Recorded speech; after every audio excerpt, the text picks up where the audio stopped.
बिस्मिल्लाहिर्रहमानिर्रहीम। अस्सलाम वालेकुम dear students, welcome to my channel insights with Aqsa. Okay, आज हमने जो चैप्टर स्टार्ट करना है वो है चैप्टर नंबर 4 सेल साइकिल। अच्छा, पहले मैं बच्चों आपको ये बात क्लियर कर दूं कि जो हमारा 9th क्लास का 2025 में सिलेबस चेंज हुआ है, लेकिन ये कोई भी परेशानी की बात नहीं है।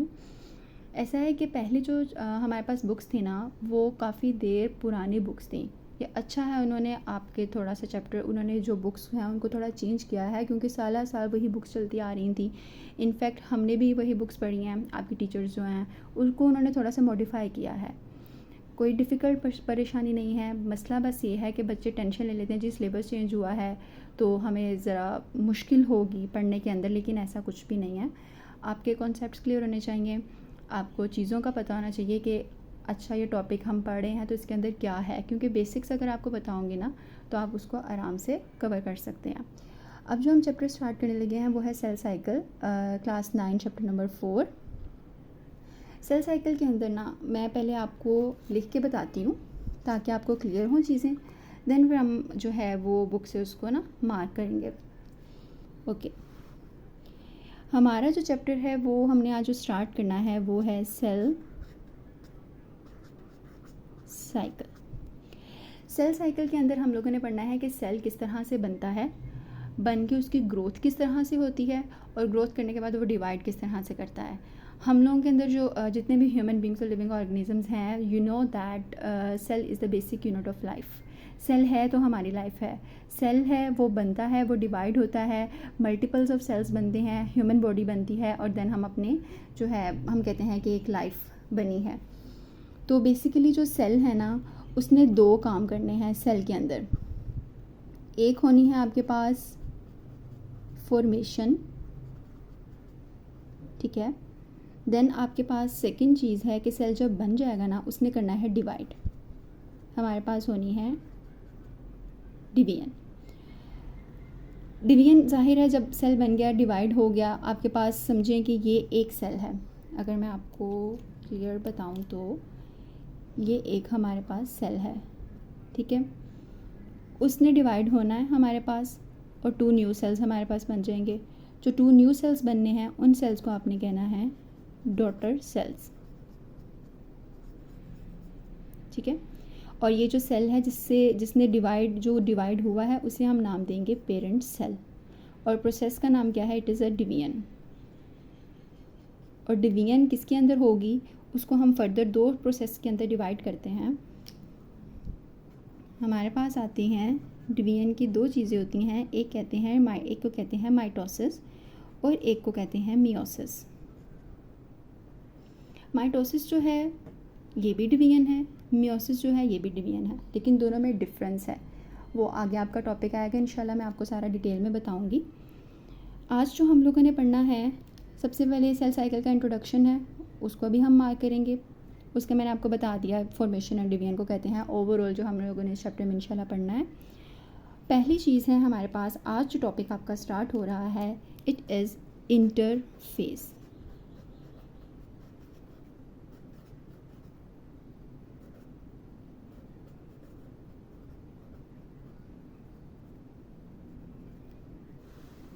ओके, इंटरफेस जो है ना वो आपका फेज़ है जिसमें सेल ने ग्रो करना है, ठीक है। सेल आपका पेरेंट सेल था, उसने डिवीजन की, डिवाइड होने के बाद 2 डॉटर सेल्स आपके पास बन गई हैं, ठीक है। अब वो जो डॉटर सेल्स बने हैं वो वहीं बने थोड़ी रुके रहेंगे ना, उसने बड़ा तो होना है, उसने ग्रोथ तो करना है। तो वो जो ग्रोथ का हम लोगों ने प्रोसेस पढ़ना है ना, वो सारा किसके अंदर आ जाता है, it is the interface. Interface के 3 स्टेप्स होते हैं। उसके अंदर हमारे पास आता है G1 फेज़, ओके। हमारे पास आता है S फेज़, ठीक है, और हमारे पास आता है G2 फेज़। ये तीनों जो होते हैं ना इनको हम कंसिडर करते हैं इंटरफेस के अंदर। इसके अलावा एक और फेज़ जिसको हम लोग नाम देते हैं G0 फेज़। ये वो वाला फेज़ है जिसके अंदर आप समझे कि डिवीजन रुक जाती है। ये एक टेम्प्रेरी फेज़ होता है जिसमें सेल डिवाइड नहीं करता। तो उसको आप समझें कि इसके साइड टाइप में आप ले लें कि G1 फेज़ है, S फेज़ है, G2 फेज़ है। इसके अलावा अगर सेल डिवाइड होना छोड़ देगा तो उसको हम नाम दे देंगे, किसके अंदर कंसिडर करेंगे, G0 फेज़ के अंदर। अच्छा G1 फेज़ के अंदर क्या है, इसके अंदर अगर हम कहें इसके अंदर होनी है ग्रोथ। सेल ने क्या करना है, ग्रो। सेल ने क्या करना है, ग्रो होने के बाद बनानी है प्रोटीन्स। सेल ने क्या करना है, अच्छा प्रोटीन्स बनाने के लिए हमें क्या बनने हैं इसके अंदर, एंजाइम्स। सेल ने जब बड़ा होना है उसके अंदर क्या बननी है, ऑर्गेनेलीज। तो ये सारा कुछ किसके अंदर हो रहा है, G1 फेज़ के अंदर हो रहा है। G2 फेज़ जो होता है उसको हम नाम देते हैं डुप्लीकेशन फेज़, जिसमें आपका क्रोमोसोम जो है ना वो डबल होगा, DNA मटेरियल रेप्लिकेट करेगा। वो आगे डिटेल आएगी, मैं आपको बताऊंगी वो क्या चीज़ है।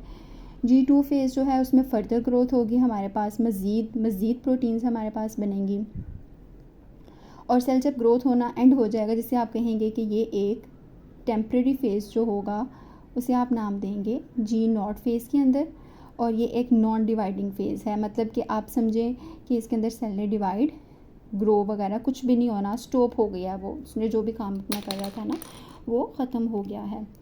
अच्छा, मैं आपको एक और चीज़ बताऊं बच्चों, ये वाला जो चैप्टर है ना आपने शुरू से समझ कर करना है, वरना आगे जो टॉपिक्स आएंगे ना वो आपको क्लियर नहीं होंगे।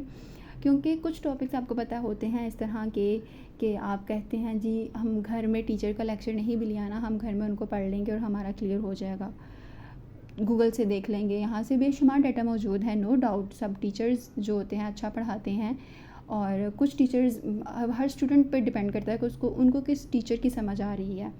लेकिन कुछ टॉपिक इस तरह के होते हैं कि आपको उनको समझना पड़ता है, वो आप अपने ऑन पे नहीं कर सकते। अगर आप उन्हें समझेंगे देन ही आप, तभी आपको याद होगा, अदरवाइज़ आपके लिए बहुत मुश्किल होगी। मैं आपको एक और कॉन्सेप्ट ज़रा दे दूँ, ये एक क्रोमोसोम के डायग्राम बनाते हैं, ठीक है। सेंटर में जो ये सर्कल मैंने बनाया है ना, इसको आप नाम देंगे, इट इज़ अ सेंट्रोमियर, ठीक है, and it is a chromatid, okay. अच्छा, एक और डायग्राम हम बनाते हैं हम,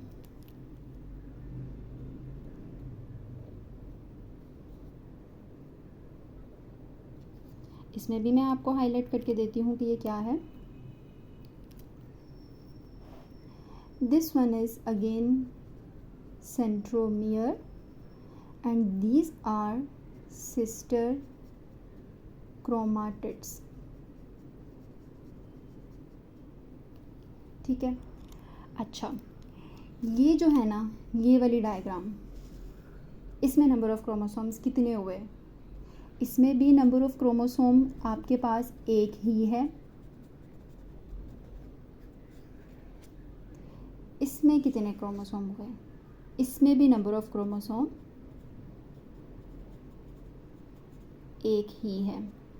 ये नहीं आपने कहना इसमें एक क्रोमाटिड है जो तो एक क्रोमोसोम हुआ, इसमें दो क्रोमाटिड है जो दो क्रोमोसोम हुए। No, number of chromosomes depends upon the number of centromere, okay.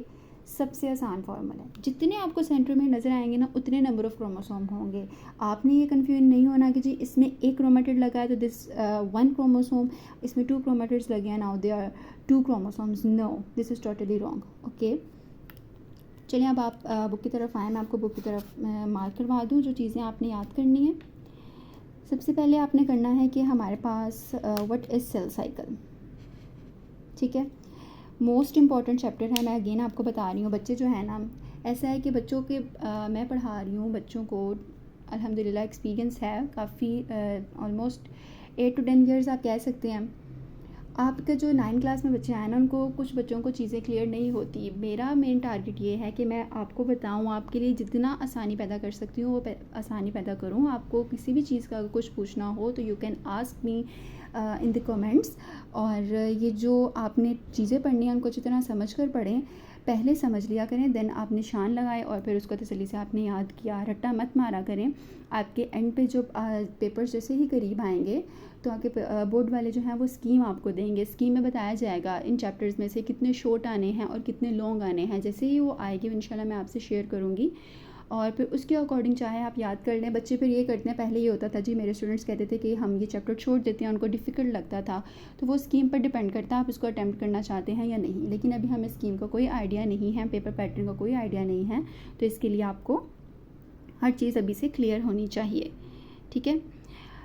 अच्छा, सेल साइकिल की डेफिनेशन आपने करनी है यहाँ से, जिसमें उसने बताया है कि हमारी जो ग्रोथ होती है, सेल की प्रिपरेशन होती है और जो सेल डिवीजन होती है ना, उसे हम कहते हैं cell cycle. Okay, cell cycle जो होती हैं उसने बताया है हमारे पास, मैं आपको बता रही थी, डिवीजन में माइटोसिस भी आता है और मियोसिस भी आता है। ये दोनों टॉपिक आगे इंशाल्लाह डिटेल में हम पढ़ेंगे।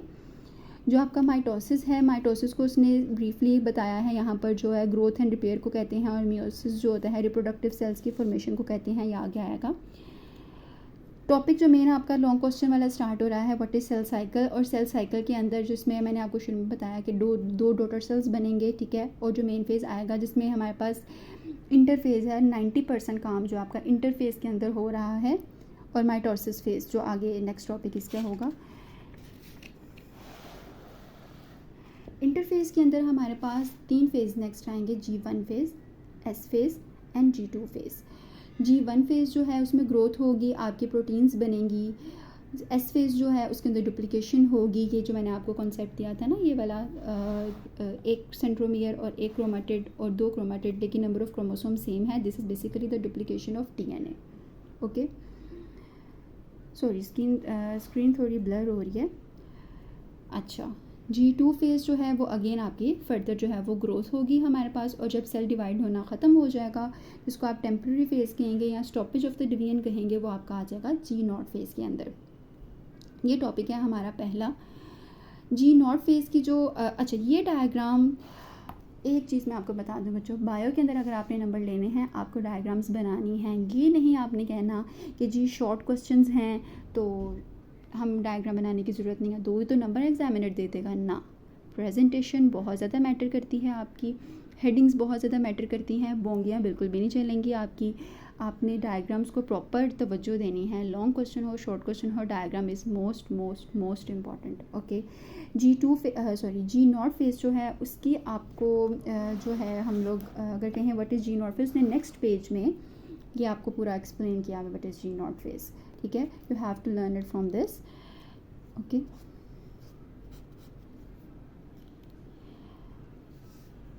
नेक्स्ट में हमारे पास they have briefly describe the topic of interface in this table.